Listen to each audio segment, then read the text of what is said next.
गणपते नमः। मैं D N Gupta, astrologer and palmist, आपको प्रणाम एवं एस्ट्रो इवेंट्स की तरफ से आपका स्वागत।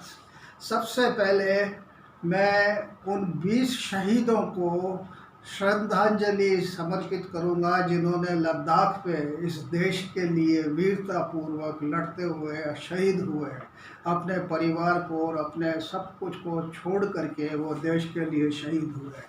और उनके परिवार वालों को जो महासंताप भुगत रहे हैं, मैं ईश्वर से प्रार्थना करूंगा कि उनको इस दुख से सहन करने की शक्ति दे और वो वापस उनमें एक ताकत आए। आज मैं जो आपको चर्चा करने वाला हूँ वो है जेम स्टोन्स के बारे में, क्योंकि आगे जो मैं वीडियो देने वाला हूँ ग्रहों के, तो उसमें जो उपाय मैं बताऊँगा तो उसमें जेम स्टोन्स का भी बहुत महत्व है। क्या है जी जेम स्टोन्स? वैसे तो जैसे कोई ग्रह है तो उसको बलवान बनाने के लिए ज्योतिष के हिसाब से महत्व है, क्योंकि उस ग्रह को तवज्जो देना, उसको आदर देना और उसको मजबूत करना। लेकिन इसका एक साइंटिफिक भी रोल है। आपको पता हुआ है कि जैसे ब्रह्मांड में कॉस्मो एनर्जी होती है। जब बच्चा अपने माँ के पेट से निकलता है और उसका जो फर्स्ट एक्सपोजर होता है, तो उसमें जो ब्रह्मांड में जो ग्रह किस पोजीशन में है, क्या है, और उसका जो फर्स्ट रेडिएशन उस बच्चे पर पड़ता है, उस हिसाब से उसकी पर्सनैलिटी बनती है। यानी जैसे मान लीजिए जब बच्चा पैदा होता है तो क्षितिज पे कौन सी राशि उदित हुई है तो वो उसका लग्न बन जाता है। और जैसे मान लीजिए कोई ग्रह अस्त है और या वो नीच का है, या मान लीजिए कोई ग्रह उच्च का है, तो उसका जो रेडिएशन बनती है उसके हिसाब से उसकी पर्सनैलिटी बन जाती है। जैसे मान लीजिए कोई ग्रह नीच का है और या छठे 8वें 12वें घर में बैठा हुआ है, तो वो उसकी पर्सनैलिटी में ये लैकुना आ जाता है और इस लैकुना को मतलब उसमें ये कमजोरी आ जाती है। अब उस कमजोरी को यानी उसकी लाइफ को बैलेंस करना, ताकि वो अपने जीवन में हर क्षेत्र में सफल हो और उसकी जो दिक्कतें हैं वो दूर हो, तो उसी के लिए बहुत सारी उपाय हैं। जैसे ग्रहों के बीज मंत्र हैं, ग्रहों के दान हैं और ग्रहों की पूजा है। इसके अलावा जेम स्टोन्स का भी रोल है, क्योंकि जेम स्टोन्स क्या होता है कि जैसे मान लीजिए गुरु ग्रह है तो उसका जैसे हम पुखराज सजेस्ट करते हैं, तो यानी वो जो पुखराज है वो ब्रह्मांड की जो रेडिएशन है, कॉस्मिक एनर्जी है, उसमें से वो पर्टिकुलर रेडिएशंस अब्जॉर्ब करके और बॉडी में ट्रांसमिट करते हैं। तो यानी वो ट्रांसमिशन जब वो रेस का बॉडी में जाता है तो वो जो गुरु की कमजोरी है या गुरु की डिफिशियंसी है उसको पूरा करता है और उसकी लाइफ बैलेंस हो जाती है। जैसे मैं आपको एक एग्जांपल दूं कि मान लीजिए किसी का मिथुन लग्न है, तो लग्नेश बुध हो गया और सुखेश भी बुध हो गया। बुध मान लीजिए छठे घर में बैठा हुआ है, मान लीजिए बुध छठे घर में बैठा हुआ है या 12वें घर में बैठा हुआ है, तो उस व्यक्ति को अपने स्वास्थ्य में दिक्कत आएगी, घर के सुख में कमी आएगी। तो उसके लिए बुद्ध की कुछ उपाय बताने पड़ेंगे, बीज मंत्रों के जाप भी बताने पड़ेंगे। और उसको जैसे बुद्ध का नग पन्ना होता है तो उसको पन्ना पहनना ज़रूरी होगा, और पन्ना हमेशा राइट हैंड लास्ट फिंगर में पहना जाता है। और ये भी देखना पड़ेगा कि बुध कौन से नक्षत्र में बैठा हुआ है। मान लीजिए वो अगर गुरु के नक्षत्र में बैठा है तो पन्ना है जो गोल्ड में पहना जाएगा, और अगर वो मान लीजिए चंद्रमा के नक्षत्र में बैठा है तो चांदी में पहना जाएगा। अब ये जो स्टोन्स हैं उसको ऐसे ही नहीं पहना जाता, उनको में प्राण प्रतिष्ठा की जाती है, उनको सिद्ध किया जाता है और फिर उसके बाद उसको धारण किया जाता है, तब जाकर के उसका पूर्ण फल मिलता है।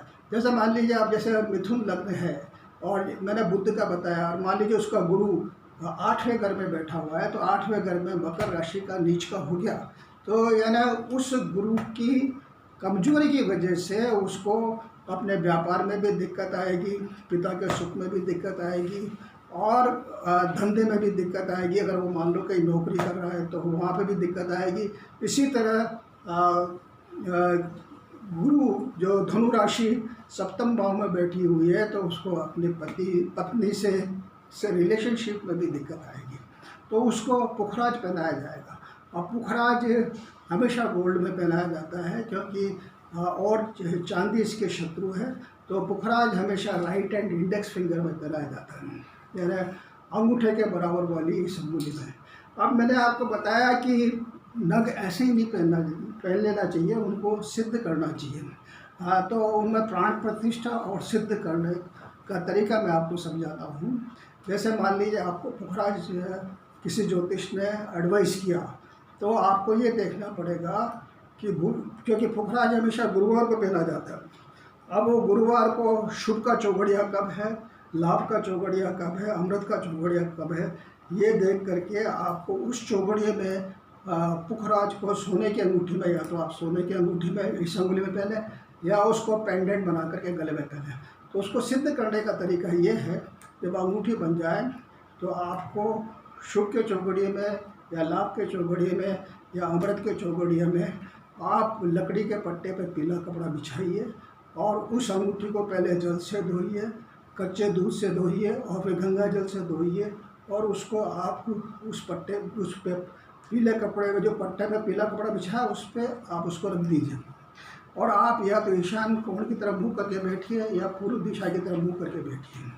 आप पहले 5 पीले फूल लीजिए और एक एक फूल उस पर ये कहते हुए छोड़िए, ओम गुरुवे प्रतिष्ठिता, ओम गुरुवे प्रतिष्ठिता, ओम गुरुवे प्रतिष्ठिता। ऐसे 5 बार आपको 5 पीले फूल उस पर अंगूठी पे छोड़ने हैं। फिर आप 108 चावल लीजिए, उनको हल्दी में पीले कर लीजिए, और एक एक चावल गुरु का जो बीज मंत्र है उस बीज मंत्र से उस पर अंगूठी में छोड़िए। जैसे गुरु का बीज मंत्र है ओम ग्राम ग्रीम ग्रोम स गुरुवे नमः स्वाहा, मतलब स्वा लगाना पड़ेगा। आप जो एक चावल छोड़ेंगे तो उसका वो स्वा लगाना पड़ेगा। वैसे मंत्र है ओम ग्राम ग्रीम ग्रोम स गुरुवे नमः, और जब आप उसको चावल उस पर चढ़ाते हैं तो आपको स्वा लगाना पड़ेगा, ओम ग्राम ग्रीम ग्रोम स गुरुवे नमः स्वाहा, ओम ग्राम ग्रीम ग्रोम स गुरुवे नमः स्वाहा, ओम ग्राम ग्रीम ग्रोम स गुरुवे नमः स्वाहा। ऐसे एक एक चावल एक एक मंत्र के साथ उस अंगूठी पर छोड़िए। ऐसे 108 बार 108 मंत्र के साथ उस अंगूठी पर छोड़िए। फिर उस अंगूठी को आप किसी राधा कृष्ण के मंदिर में या सीताराम जी के मंदिर में या लक्ष्मीनारायण भगवान के मंदिर में ले जाइए, और पुजारी जी से बोलिए कि ये भगवान के चरणों में रख दो, और आप हाथ जोड़ के प्रार्थना करिए भगवान से कि हे ईश्वर, इसमें ऐसा आशीर्वाद स्थापित करें ताकि मेरा, क्योंकि ये आपका मिथुन लग्न में काम धंधे का स्वामी हो गया, राज्य पक्ष का स्वामी हो गया, पत्नी के सुख का स्वामी हो गया, व्यापार का स्वामी हो गया। तो आप भगवान से ये प्रार्थना करें कि मेरा व्यापार में मेरी तरक्की हो, मेरे जो दिक्कतें आ रही हो वो ख़त्म हो। अगर आप जैसे मान लीजिए अगर प्रमोशन नहीं हो रहा या ऑफिस में दिक्कत चल रही है, नौकरी कर रहे हैं, तो आप ये निवेदन करें कि मेरी जो प्रमोशन रुका हुआ है या मेरी तरक्की रुकी हुई है वो हो और मैं आगे बढ़ूँ।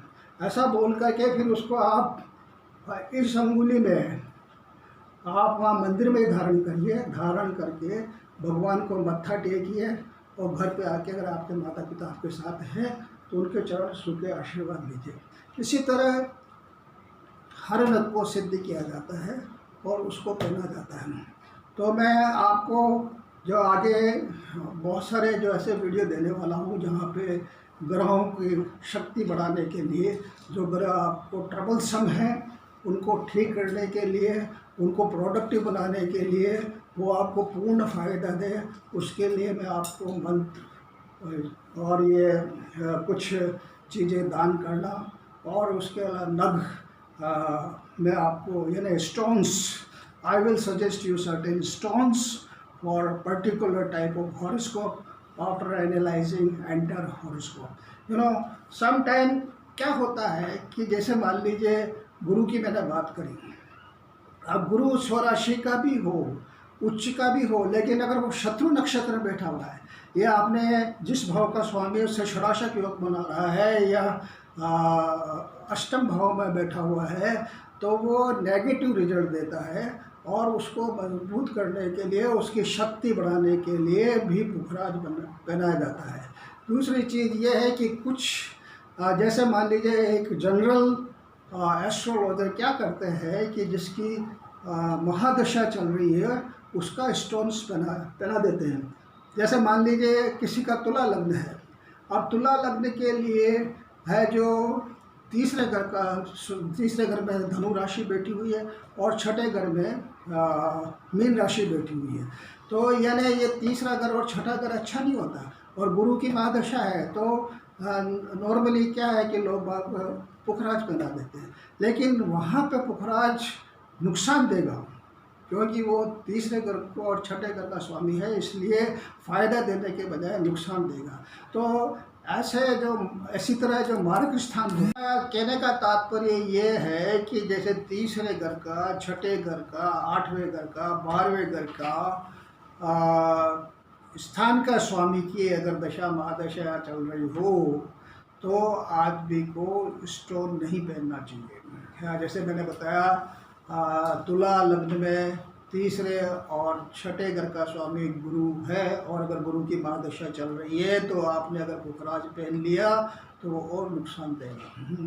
तो उस समय उसका दूसरा उपाय ये है कि आप उसके मंत्रों का जाप करें, उस संबंधित चीज़ का दान करें तो आपको फ़ायदा होगा। दूसरी चीज़ जैसे आयुष को मजबूत करें, भाग्येश को मजबूत करें, लग्नेश को मजबूत करें। एक बात बता दूं मैं आपको कि जितने भी अच्छे योग होते हैं वो एप्लीकेबल जब ही होते हैं जब लग्नेश मजबूत हो। तो यानी अगर मान लीजिए आपने जिसकी महादशा उसका स्टोन पहन लिया लेकिन लग्नेश आपका बिगड़ा हुआ है, कमज़ोर है, तो वो स्टोन भी काम नहीं करेगा। आपको लग्नेश के लिए अलग से स्टोन करना पड़ेगा।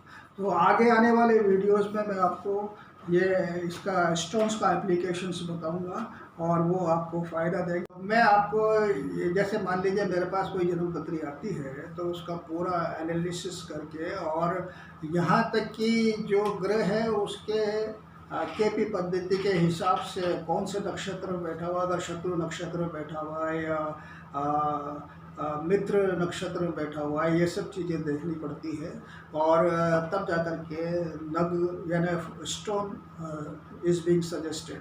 तो यानी अब ये मैं आपको जो आगे जो काफ़ी जो उपाय वगैरह बताने वाला हूँ उसमें ये वीडियो मैंने इसलिए बनाया क्योंकि स्टोन्स का बहुत बड़ा रोल होता है इसमें ज्योतिष में, और इसीलिए मैंने आपको एडवाइस किया।